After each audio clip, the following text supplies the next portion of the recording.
Hi guys, welcome back. Once again, advice for today's is ang naghiwalay sa asawa at mag-asawa ng iba ay nagkakasala.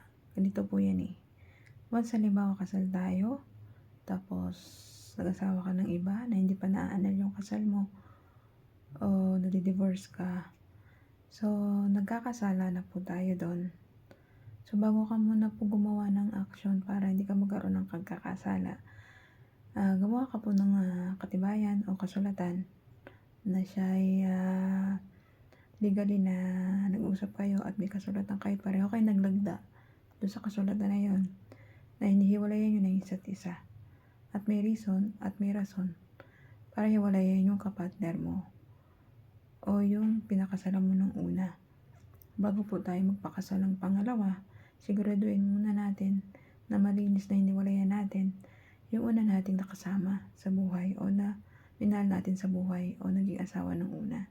Kasi pag mag-aasawa tayo ng pangalawa tapos hindi maayos yung paghihiwalay nyo, walang pirmahan kayong naganap, so magkakaroon ka ng kaso. So magkakaroon ka rin ng nagkakasala sa ating Diyos sa mabuhay na nasa langit. Kailangan lang po natin sumunod sa batas ng tao, batas ng Diyos. Kasi once na hindi tayo sumunod sa mga batas ng tao at ng Diyos, so magkakaroon tayo ng pagkakasala. Bukod sa pagkakasala sa ating Diyos Ama, nagkakaroon din tayo ng pagkakasala sa batas ng tao. So kapag malinis yung paggawa mo o malinis ang nagkaroon ka ng kasulatan na hinihiwalayan mo na siya, so magkakaroon ng bisa yung kasulatan nyo na kayo ay hiwalay na. So kapag naganap yon, pwede ka na ulit mag-asawa. Ganun po yun. So kailangan tayo gumamit muna ng tamang process para sa mga ganung bagay. Gagawa tayo ng kaukulang pag-uusap o kasulatan para matupad yung legal yung paghihiwalay. Hindi basta-basta ka lang magpapakasal uli na wala ka pa namang legal na paghiwalay doon sa una. Kasi kapag nangyari yun, di nagkasala ka na sa Diyos at saka sa batas ng tao. So mangyayari nun, pag namatay ka, hulog ka sa impyerno. Tapos sa batas ng tao, makukulong ka. So double kill, di ba?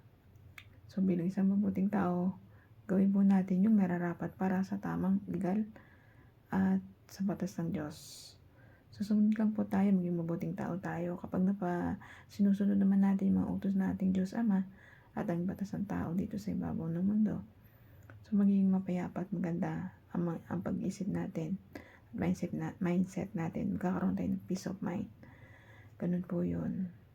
Kaya hanggang dito na lang po aking advice. Ingat po tayong lahat and God bless.